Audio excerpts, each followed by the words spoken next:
भी फल होता है, बुरा भी फल होता है। हाँ, अच्छा तो इतना बन जाता है। आओ अच्छे फल की बात बताऊं तुम्हें और फिर बुरे फल की भी बताऊं अगर बैठे रहे तो। एक समय एक जंगल में एक बाहुक नाम का बहेलिया रहता था। एक जंगल में बाहुक नाम, उसकी पत्नी का नाम लुम्बिनी था बहेलिया। बहेलिया था, बहेलिया। बहेलिया माने शिकारी। जंगल में रहते थे, शिकार करके खाते थे, जीवन काटते थे। एक बार एक जगह संतों का भंडारा हो रहा था, तो वह बहेलिया और बहेली अपनी पत्नी दोनों पहुंच गए, बधिक और बधिकनी। तो संतों को भंडारा देखा तो संत महात्मा आते थे, उनके पैर धोए जाते थे, हाथ धोए जाते थे, पूजा की जाती थी, खिलाया जाता था। जो करते थे तो वो आशीर्वाद देते थे। तो वो बहेलिया बधिका बधिकनी सोचने लगे मन में, हमारे घर संत महात्मा आने लगते, कहूँ भावना बन गई। भाई भावना बन जाती है, जब सत्संग सुनते हैं, कथा सुनते हैं, कुछ लोग भावना बने मेरे घर में ऐसा काम हो जा तो मतलब भावना बन जाती कि नहीं बन जाती? देख देख के भावना बन जाती है कि मेरे घर में ऐसा हो जाए, हमारे घर भंडारा हो जाए, हमारे घर ऐसा हो जाए। और जो नाच कूद वाले हो बढ़िया नाच देखा दिखा हमारे मोहरा वैसो नाच हुई जाए, वो तो जैसो जैसो स्वभाव वैसो स्वभाव है वो दिमाग में। कुदरत का खेल है। हाँ, जैसी मनोवृत्ति होती वैसा ठहराव हो जाता है। उनके भावना बन गई तो वो संत महात्माओं से मिले। तो संत महात्मा ने उन्हें बताया, देखो पहले तो भाई संत महात्मा तुम्हारे जब खाएंगे जब तुम इस लायक बनो। बोले किस लायक बने? तो उन्होंने बता दिया, ऐसे बनो। तो बोले आज हम शाकाहारी बन जाएंगे, इस जंगल में फल फूल मेवा इनको खाएंगे, नहीं मांस मछली खाएंगे। तो बदक बदकनी ने दोनों ने कसम खा ली। अब उन्होंने अपने घर में व्यवस्था कर दी। अब धीरे धीरे प्रचार चालू हो गया।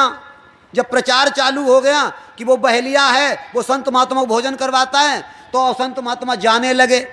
तो कुछ लोग अपमान भी करने लगे, कह रहे वो बहेलिया ने किया खाने लगे, बाबा जी वो तो बहुत बेकार हैं। जो संत जानते थे वो बाबा जी बहेलिया है, लेकिन अब सुधर के सही हो गया है। जाति से मतलब नहीं, शुद्ध होने का नाम पाक होना है। जाति से कोई पाक नहीं होता है। सोने का बर्तन अगर जूठा है तो पूजा में नहीं लग सकता, और मिट्टी का बर्तन लग जाएगा अगर जूठा नहीं है। ऐसे जाति से ऊंचे हो, कर्मों से जूठे हो तो भगवान के काम में नहीं आ पाओगे। जाति से नीचे भी हो, अगर पवित्र हो गए तो भगवान के काम में आ जाओगे। अब संत महात्मा आने लगे। तो एक दिन एक संत महात्मा आए, महात्मा कुछ खा रहे थे, अन्य संत महात्मा ऊंची बाती वाले उनका अपमान करने लगे। तुम्हारे बेकार गए और इस बहेलिया घर में खा रहे हो, ये नीच है, छूत है, ये गिरी जाति का है। तो वो बधिक बधिकनी दोनों रोने लगे, आंखों में आंसू आ गए। तो महात्माओं ने कहा क्यों रो रहे हो? कहा कैसी आवाजें आ रही तुम्हारे मेरे कानों में? कहा इसका ध्यान मत करो, तुम बहुत पवित्र हो, तुम पाक हो गए, इनसे ज्यादा कीमती हो गए हो। ये तो महात्मा हैं, तुम्हारे शरीर को देवता तक तरसेंगे। बधिकनी लुम्बिनी तो बहुत ही ज्यादा रोई। तो महात्मा ने कहा तुम चिंता ना करो, मैं तुम्हें आशीर्वाद देता हूं, एक दिन ऐसा आएगा कि देवता तक तुम्हारे शरीर को छूने को तरसेंगे। कब आएगा? का इंतजार करो, कर्म का फल मिलेगा, लेकिन कब मिलेगा ये तुम जानते नहीं। समय कटता रहा, धीरे धीरे वक्त आया, बधिक और बधिकनी दोनों जंगल में शरीर छोड़ देते हैं। शरीर छूट गया, लेकिन शरीर छूटा, आत्मा तो निकल के बाहर आ गई। अभिमन्यु मारा गया, लेकिन आत्मा तो देवलोक गई। वही आत्मा प्रेत बनती, भूत बनती है, चुड़ैल बनती, मरा मसान बनती है। बनती कि नहीं बनती?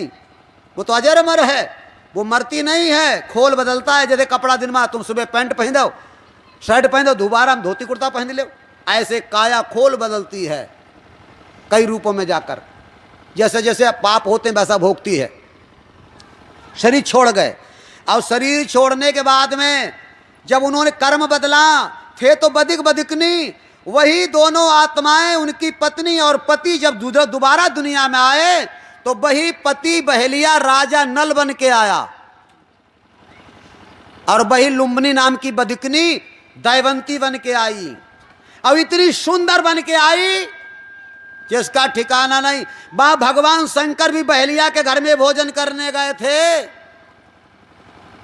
बहलिया के घर में भोजन करने गए थे। हाँ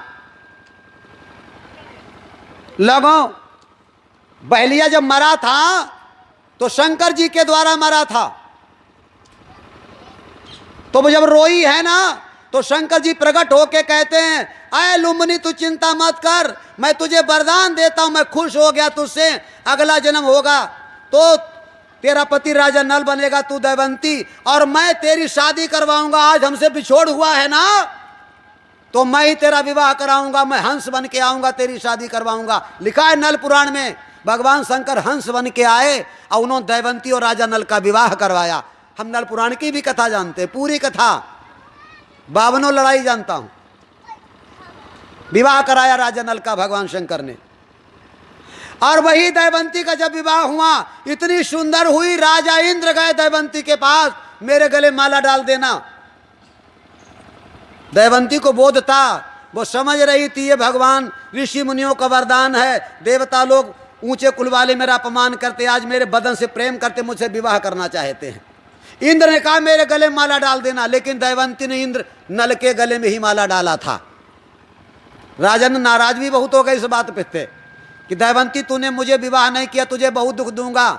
और इतना दुख दिया, नल से ज्यादा दुख किसी राजा पे नहीं पड़ा। हाँ, न हरिश्चंद्र, न मोरध्वज, न धूप, न प्रहलाद, कोई पृथ्वी पे ऐसा राजा हुआ ही नहीं जिसने नल से ज्यादा दुख उठाया हो। इसलिए भागवत महाभारत में है, जब धर्मराज युधिष्ठिर को मोह हुआ, दुख हुआ, ग्लानि हुई, जब दुखित रोए तो इनको नल पुराण सुनाया गया। अरे पागल हो गए, जरा से दुख पड़ा रो पड़े, देखो नल पे कितने दुख पड़े। नल पुराण की कथा सुनाई, तब जाकर राजा युधिष्ठिर को थोड़ा संतोष हुआ कि हम तो थोड़े दुख पाए, नल से बड़ा दुख कोई नहीं उठाया। बोलो गुरुदेव भगवान की। तो इस बात को छोड़ दो दिल से, कर्म में बड़ी ताकत है, कर्म प्रधान है।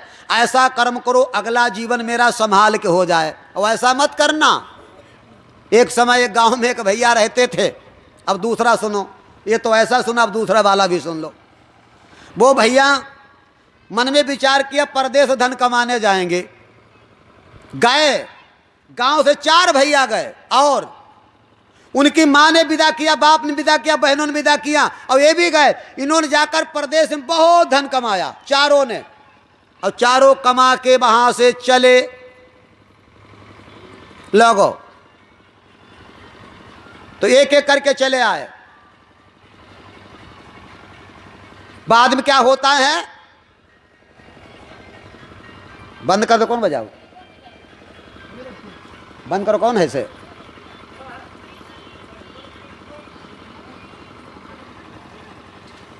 आए पाल लाभो, मुंह देख लें जरा हम हूं। हैं?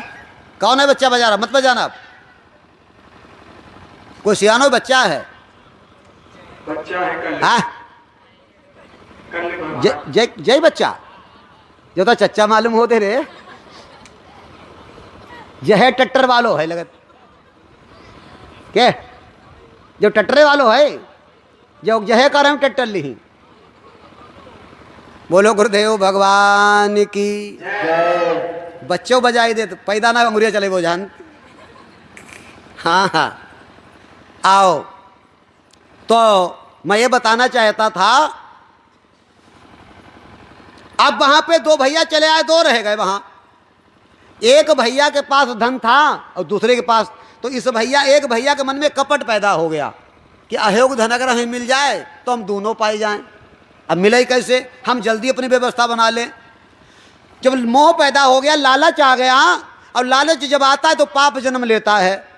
लोभ लालच, तभी तो कहते 4 ही चोर हैं, काम क्रोध मद लोभ मोह। इन इस बच्चे को बताया गया है, लालच पाप का जड़ है। आ गया पाप, तो कहा बैठो भैया, हम तो सेत आए, यहाँ कुछ खा पी लो। तो एक जंगल में कुआं पड़ा, वहां रुक गए। अब वो भैया गया बाजार में, मीठा वगैरह लाया, उसमें जहर डाल दिया, जहर डाल दिया, आकर के उसे खिला दिया। वो वही मर गया, बाद में कुआं में डाल दिया उसे। घर में आ गए उसका धन लेकर के, तो पहले ही आ गए थे। बाद में लोगों ने पूछा मेरा भैया कहाँ? कब? तो 15 दिन पहले चले आए। जैसे वो चले आए पहले, ये भी चले आए। माँ भाई बहन पिता सब रोते रहे, चिल्लाते रहे। एक ही लड़का था, दुख मनाए, अब इन्होंने दूना पैसा लिया, घर बनाया, मकान बनाया, शादी विवाह किया, चैन से जिंदगी गुजारने लगे, बड़े चैन में। अब जिधर जाएं, लेकिन पाप का बीज जो बो गया है वो दिखाई तो नहीं देता। जैसे किसान जमीन में बीज बो देते तब दिखाई नहीं देता, और जब जमकर बाहर आता तो वही पौधा बन जाता है। ऐसे बुरे कर्म का बीज तुम्हारे अंदर में दब जाएगा, भले कोई न देखे, एक दिन जमकर के जरूर बाहर। इसे याद रखो भाई बहनों, इसी से तो बचना है। बाद में इनका विवाह हो गया। विवाह हो गया, कुछ दिनों के बाद में बच्चे ने जन्म ले लिया, बहुत सुंदर, ऐसा सुंदर, तीर पड़ोसी नातेदार मोहल्ला उस बच्चे को गोद खिलामा, इतना प्रेम, अति प्रेम। फंस गए बच्चे के मोह में। कुछ दिनों के बाद में 2-4 महीने गुजरा, 10 महीने गुजरा, बच्चे घुटनों चलने वाला हुआ, बच्चा बोलने वाला हुआ। अब तो वाणी से लुभा रहा है, मुस्कान से लुभा रहा है, सूरज से लुभा रहा है, कूदता है, थिरकता है, लुभाता है। बाद में बीमार होना शुरू हो गया। अब बीमार होना चाहिए, वो दवा चालू। अब मुंह में फंस गए बच्चे के वो, पैसा लगाते चले जाते हैं, सब कुछ लुटाते चले जाते हैं। लोगों से कहते हैं चाहे मेरी पूरी जागीर लग जाए, हमारा बच्चा बच जाए। लुटाते लुटाते सब बिक गया, घर बिक गया, सब कुछ बिक गया। जैसे थे उससे ज़्यादा पैदल हो गए। बच्चा नहीं ठीक हुआ, कुछ रहा ही नहीं। उसने हंसना भी बंद कर दिया। बच्चा हंसता भी नहीं, रोज कहते एक बार मुस्करा देता तो चैन हो जाता, वो हंसना बोलना सब बंद कर दिया। सालों गुजर गया, कुछ नहीं रह गया। एक दिन की बात, एक महात्मा जी गांव में आ गए, सत्संग सुना रहे थे, तो धीरे धीरे काना फूसी होने लगी। महात्मा जी तीनों कालों की जानते हैं, आगे पीछे की जानते हैं, उन्हें सब कुछ दिखाई देता है। तो इनके मन में आई हम भी वहाँ पहुँच जाएं, हम भी पहुँच जाएं। तो महात्मा जी को लेकर के घर पहुँच गए, या महात्मा जी के पास बच्चा को लेकर पहुँच गए। दो बातें हैं। अपनी बात रखी, महात्मा जी बच्चे को देखते हैं, बच्चा भी मुस्कुराया और ये भी मुस्कुराए। महात्मा जी दोनों मुस्कुराए, महात्मा भी मुस्कुराए, बच्चा भी मुस्कुराया। कहा महाराज का ये ठीक हो जाएगा, तो और मुस्कुराए, बच्चा और मुस्कुराया। कहा जाओ दवा ववा ले लो, 2-4 रुपए 10 रुपए, कहीं कुछ रहो ही ना है। जैसे उधार पैंचे से ले लें जाए, बताओ। लिया दवा ला के आए, घर में खिलखिला के बच्चा हंसा, वो दवा आई, बच्चा ख़त्म हो गया। जब बच्चा ख़त्म हो गया, फिर महात्मा जी के पास पहुँचे। सालों हो गया बच्चा मुस्कुराया, हंसा नहीं, तुम्हारे सामने हंसा मुस्कुराया, और आज हंसा मुस्कुराया, ख़त्म हो गया। इसका क्या कारण है? का कारण मत पूछ। का नहीं महाराज बता दो। जब पीछे पड़ गए तब उन्होंने कहा कारण है, तू सुन पाएगा, बर्दाश्त करेगा? कहाँ करेंगे, अब तो हम हर प्रकार से लूट गए हैं, जो भी बताओ उसे सुनेंगे। कहा तो सुन, कुछ साल पहले तू कई भाइयों के साथ में मजदूरी करने गया था कि नहीं? कहा गए थे। धन खूब कमाया? हाँ। 2 चले आए, तुम 2 लोग वहां रह गए? बोले हाँ। तुमने जहर खिला के उसे मार दिया? वो तो अपने परिवार को पालना चाहता था, सेवा में लगाना चाहता, खुशियां मनाना चाहता, तो तुमने जहर को मार के उसकी आत्महत्या कर दी? हाँ। तुमने मन का सुख कर लिया? हाँ। मौज उड़ाना चाहते थे, तू तो समझने मैंने वहां काम कराम कर दिया। तूने पाप का जो बीज बोया है ना रे, अब यहां आकर वही बीज जमा है। ये वही आत्मा है तेरा दोस्त।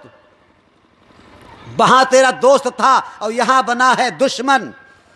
लेकिन कैसा है? ये दोस्त बनकर दुश्मनी करता है। क्यों? तुझे इसे प्रेम है, ये घातक है। ये दोस्त बनकर दुश्मनी कर रहा है। दोस्ती निभाते ही दुश्मनी। धीरे धीरे तूने सब कुछ लुटा दिया, जैसा तू पहले था उससे और आगे जब निकल गया। इसीलिए हंसा रे पगले, अब सारी दुश्मनी अदा हो गई। अब हंसकर मैं जा रहा हूं, अब तेरा मुझ पर कुछ नहीं रह गया, अब तू जैसा तैसा रह। इसी प्रकार हमको कोई ऐसा कर्म का बीज नहीं बोना चाहिए ताकि